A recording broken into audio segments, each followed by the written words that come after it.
How to stop a yacht.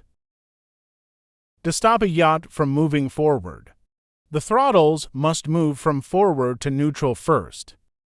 This will slow down some momentum, but it will take time, depending on your speed.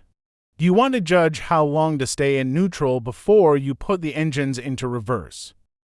The faster you are going, the longer you should wait before you put the gears into reverse.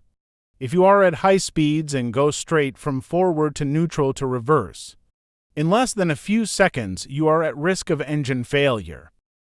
Make sure to take off as much momentum as possible in neutral before moving to reverse.